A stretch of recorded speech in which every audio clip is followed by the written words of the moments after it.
Pagdating ng mga pamilya kong galing na Nueva Ecija, mga 7 po siguro o 8, diretso na po kami sa kulungan. Maghapon po kami. Muling makakasama ng pamilya Veloso si Mary Jane sa Correctional Institution for Women o CIW sa Mandaluyong City bukas December 25. Ayon sa ina ni Mary Jane na si Celia, dadalhin na rin nila ang mga hiningi ng kanyang anak tulad ng pagkain, damit, hygiene kits at iba pang gamit. Nais-anya nilang kasama si Mary Jane sa buong maghapon.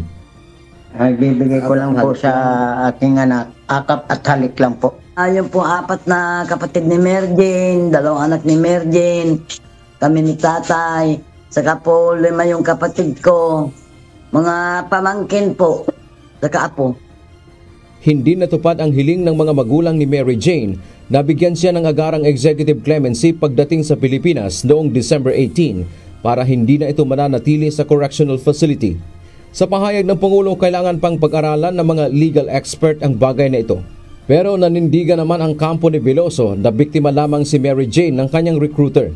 Ayon kay Attorney Edre Olalia, isa sa mga abogado ni Veloso, ang executive clemency o pagbibigay ng awa ng presidente ay walang pwedeng mag-question kahit na sino.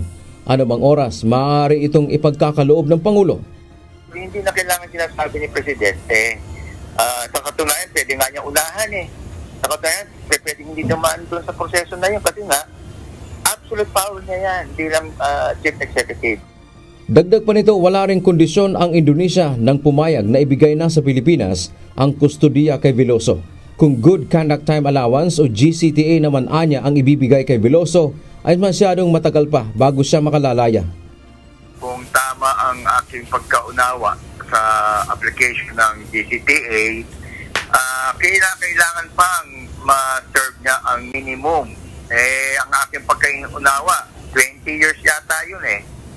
Ibig sabihin, kung 14 na taon siyang nasa Indonesia, kung tama ang aking computation, kahit sa pangkalahatan lang, maghihintay pa siya ng ilang taon. Hindi naman nawawala ng pag-asa ang pamilya Veloso at mga abogado nito na bago matapos ang 2024 ay tuluyan ng makalalaya si Mary Jane. Ayun po, ang pinakamanagay na po sa buhay namin, kung ibigay na po clemency ng anak ko, hindi ko lang po alam na ipaliwanag, siguro napakasarap po na marinig na Mary Jane, ito na clemency mo, pwede ka na umuwi. Sa susunod na taon, haharap si Veloso sa korte kaugnay ng kasong qualified human trafficking at estafa na isinampa nito sa kanyang recruiter na nakakulong din sa Correctional Institution for Women. Dante Amento, UNTV, News and Rescue. Diyos ang aming sandigan, serbisyo publiko ang aming pinahahalagahan.